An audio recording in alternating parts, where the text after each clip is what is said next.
네, 오늘 인사이트에서는 이 최일호 채슬리 투자자문 상무와 그리고 김한진 이코노미스트와 함께하겠습니다.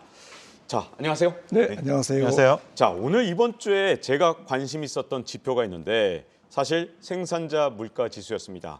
이 PPI가 시장의 전망치는 2.6%였는데 3.0%가 오른 것으로 나타나면서 여기에 관심이 모아졌는데 사실 이번 주에는요. 온갖 경제 지표도 나왔고 그리고 실적 공개도 이어졌습니다. 자, 일단 두 분이 어떤 지표에 관심이 있었는지 궁금한데요. 김한진 이코노미스트는 어떤 데에 관심이 있었나요? 네, 말씀하셨듯이 물가에 조금 눈길이 갔고요, 당연히. 전전일 미국의 11월 CPI가 발표됐는데 근원 CPI가 3개월 연속 0.3%, 굉장히 높은 겁니다, 사실. 그래서 근원 물가는 지금 전혀 안 떨어지고 있다라는 거고요.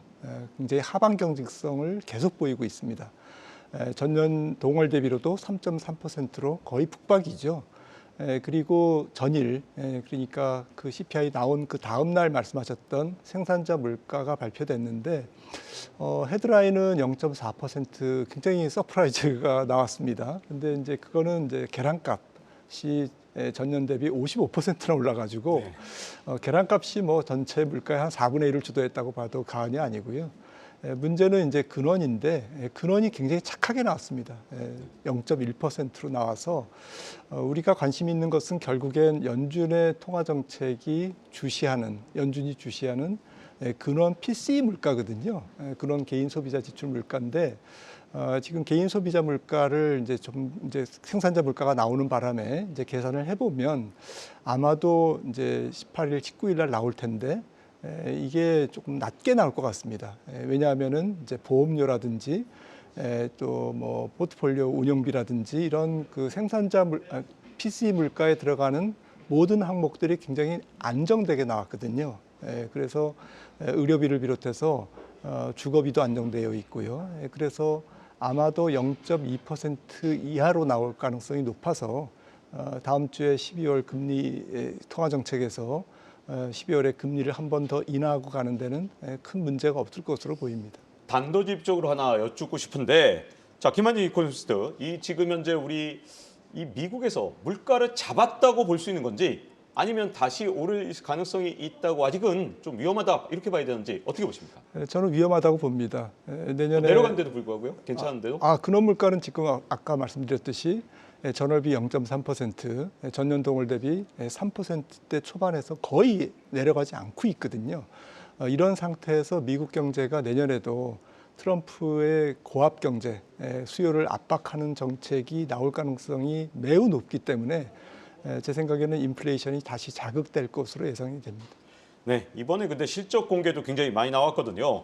자, 최일호 상무는 과연 어디에 관심을 가지셨는지 궁금한데요. 예, 말씀하신 대로 이번 주에 실적 발표한 기업들이 있었는데 네. 오라클하고 어도비하고 오늘 아침에 발표된 브로드컴이었습니다. 실적을 굉장히 재밌게 봤는데 세 기업 모두 AI 관련된 기업들이었어요. 그런데 실적을 보면은 AI 때문에 도전을 받는 기업도 있었고요. AI로 인해서 혜택을 받는 기업도 있었습니다. AI로 인해서 도전을 받는 기업은 어도비인데 잘 아시다시피 어도비 같은 경우는 이미지 편집이나 동영상 편집으로 인해서 그 크리에이터들한테 굉장히 사랑을 받는 툴을 제공하는 기업인데 그 기업이 오픈 AI가 발표한 소라라는 동영상 편집기 로 인해서 올해 내내 좀 주가가 지지부진한 모습이었습니다. 아니나 다를까 이번에 발표된 실적에서도 좀 밋밋한 실적 그리고 약한 전망을 내놓으면서 주가가 폭락한 사례가 나타났고요. 반면에 오늘 아침에 발표된 브로드컴 같은 경우는 향후 브로드컴이 향유할 수 있는 시장의 전망 자체를 상당히 높게 제시하면서 지금보다 한 서너 배 정도 커질 수 있다고 제시했고 또 브로드컴과 전략적 제휴를 맺으면서 관련된 에이직 칩, 맞춤형 칩을 개발하는 기업들도 다수 생겨났다고 얘기하면서 투자자들한테 상당한 믿음을 주면서 지금 시간외에서도 한 17% 정도 오르고 있습니다. 네. 자, 그런데 이 미 증시에는 다음 주에 아주 진짜 큰 이벤트가 기다리고 있죠. 바로 올해 마지막에 FOMC가 열릴 예정인데 자, 이 FOMC에서 어떤 부분에 주목을 해야 될지 먼저 김한진 박사 어떻게 보십니까? 네, 이제 9월에 이어서 12월 FOMC에서는 이제 점도표가 나오기 때문에 내년도 전체적인 연준의 금리 인하 궤적, 통화 정책의 전망을 엿볼 수 있는 가장 중요한 지표가 이제 예고되고 있습니다. 지난 9월 18일 FOMC를 보면 점도표가 나왔던 지금 최종 기준금리를 3.375인가 이 정도로 지금 봤습니다. 그러니까 최종적으로 내년 말 정도 되면 연준이 기준금리를 3.25에서 3.50%까지 내릴 것이다라고 지난 9월 FOMC에서는 점도표에서 이제 시사를 한 거죠. 그것은 다시 말씀드리면 지금 12월에 인하하고 내년에 25bp씩 4번 인하한다는 얘기거든요. 그래서 저는 좀 그렇게 되기가 어려울 거다. 이번 점도표에서는 상당히 기준금리의 내년 중간값이 굉장히 올라가면서 시장에 조금 압박을 주지 않을까라는 생각을 갖고 있고요.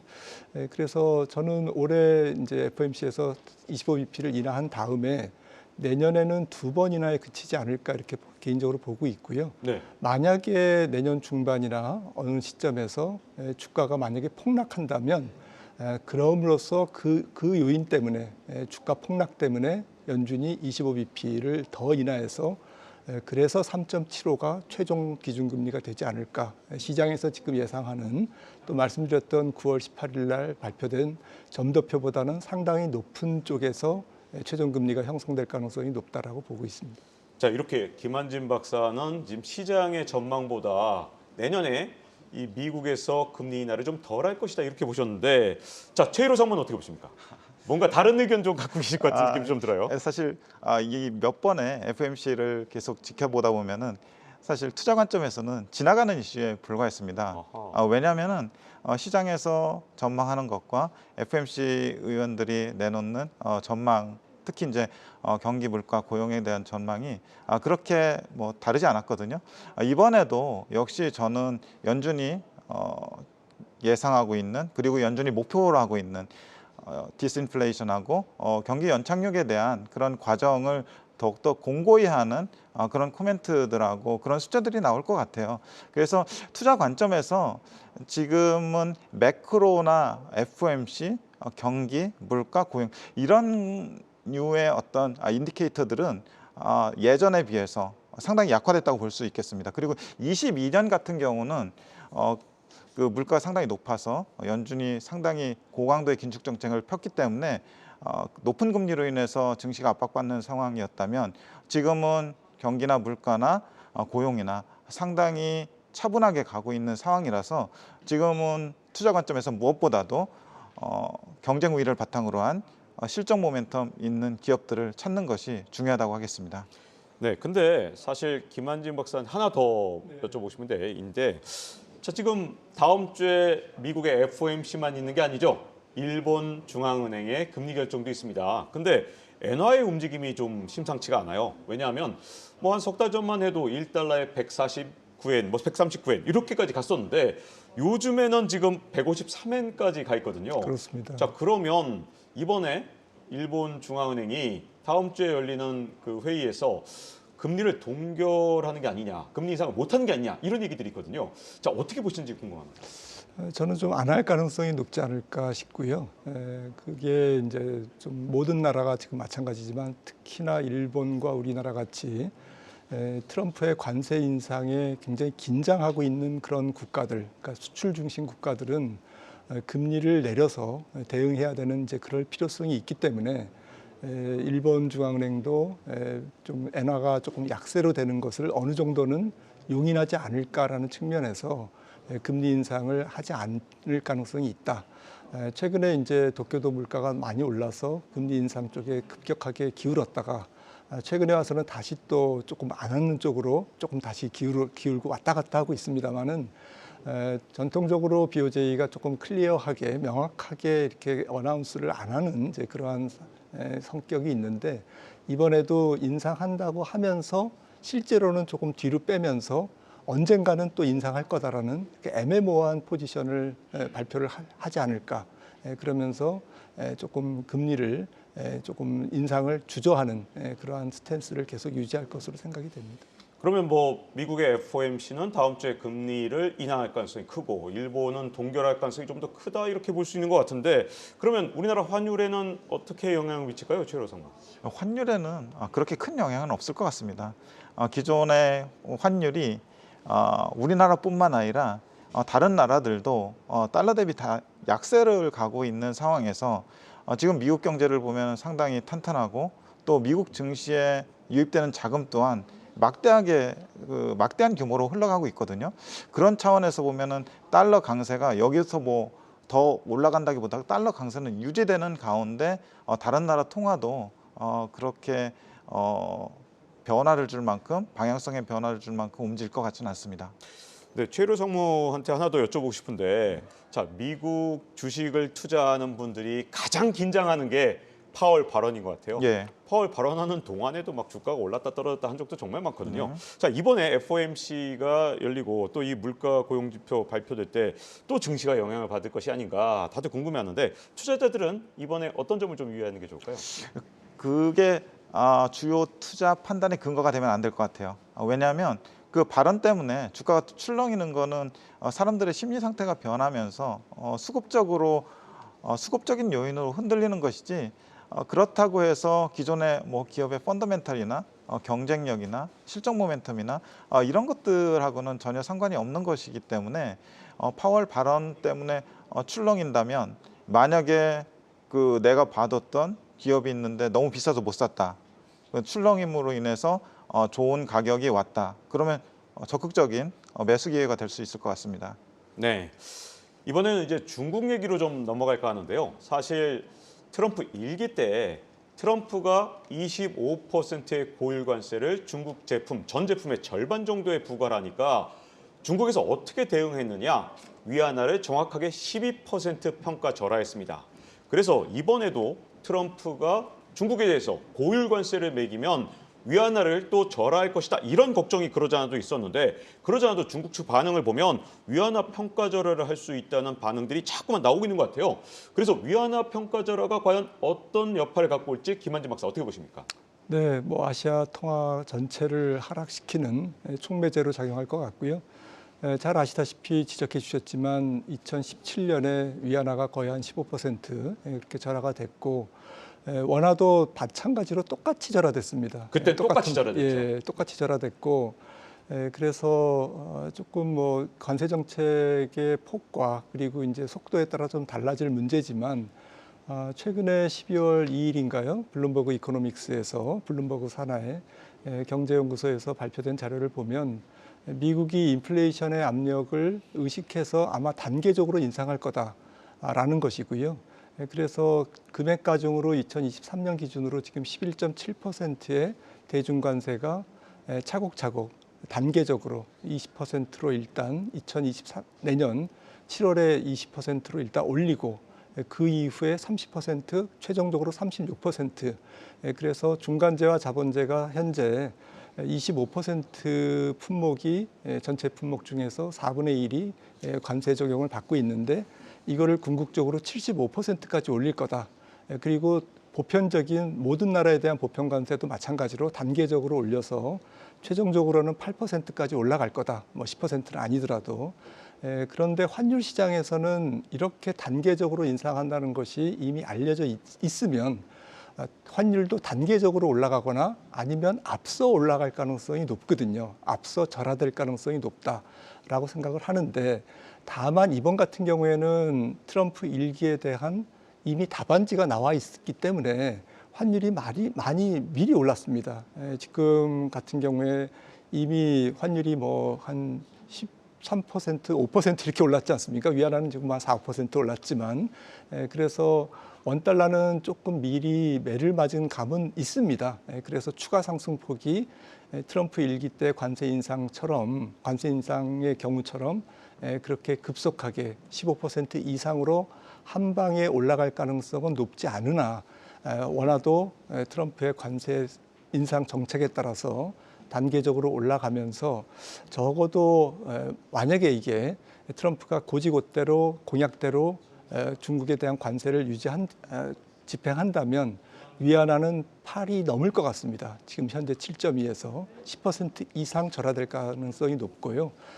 그렇다고 보면 우리나라 원달러도 특별한 일이 없는 한 최악의 경우에는 1,600원 선까지 올라갈 가능성이 굉장히 농후해 보입니다. 아니 근데 그때는 우리나라 환율이 1달러에 한 1,100원 정도였기 때문에 중국 위안화랑 같이 움직일 수 있었지만 지금은 1,430원인데 지금도 여기서 10%가 더 올라간다. 그럼 한국 경제에 큰 영향을 미치지 않을까요? 굉장히 심각한 문제죠. 그래서 이거는 최악의 경우를 말씀드린 거고요. 트럼프가 좀 급진적으로 또 관세 인상 폭도 지금 공약한 대로 만약에 고지고대로 올릴 경우에 최악의 경우에 1,600원 선까지 열어놓을 수밖에 없는 그러한 상황이다라는 것을 말씀드리는 거고요. 아마도 실질적인 관세 인상 폭은 지금의 예상보다는 조금 낮아질 것으로 예상되기 때문에 저는 이제 조금 최악의 경우를 말씀드린 겁니다. 네, 이렇게 미국의 관세 폭탄도 예고돼 있고 여기다 위안화는 평가절하한다 그러고 자, 원달러 고환율 속에서 과연 투자자들은 어떻게 될지 정말 혼란스러울 수밖에 없는데 자, 과연 투자자들 어떤 대책을 세워야 될지 최유래 상무 좀 말씀 좀 해주실까요? 예, 투자 관점에서는 사실 그 매크로 관련해서 주의할 점은 두 가지라고 생각합니다. 하나는 2000년 같은 닷컴 버블이나 2008년 같은 구조적 금융위기인데 지금이 상당한 버블 시기냐 또는 구조적 금융위기를 일으킬 만한 어떤 시그널이 있느냐 하면 그건 아니거든요. 그렇다면 우리가 주의해야 될 거는 극심한 침체라는 좀 순환적 불황인데 그것도 사실은 아닌 것 같고요. 그렇다면은 그 투자 관점에서는 좋은 기업을 찾아서 투자하는 것이 답이라고 생각을 하고 있고요. 고환율이나 고물가나 뭐 위안화 평가 절하나 강달러나 이런 거에 상관없이 우리는 매일 유튜브를 보고 구글 검색하고 네이버 검색을 합니다. 또 더 나아가서 챗GPT를 활용해서 우리 업무의 생산성을 높이고 있고 매일 마이크로소프트의 엑셀이나 워드를 씁니다. 그런데 만약에 어느 순간에 이런 것이 일시에 다 정지된다고 하면은 세상이 상당히 혼란에 빠지겠죠.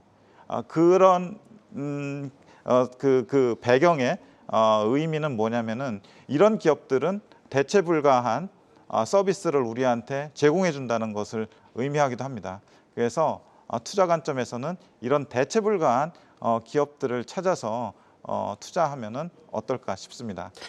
네, 이렇게 지금 현재 미국의 관세 폭탄이든 뭐 아니면 위안화 평가 절하든 이런 거시적인 변수보다는 진짜 좋은 종목을 찾아내는 게 정말 좋을 것 같다. 이런 평가들을 해주신 것 같습니다. 오늘 이렇게 최일호 채슬리 투자자문 상무와 그리고 김한진 이코노미스트와 얘기를 나눠봤습니다. 감사합니다. 감사합니다. 네, 고생했습니다.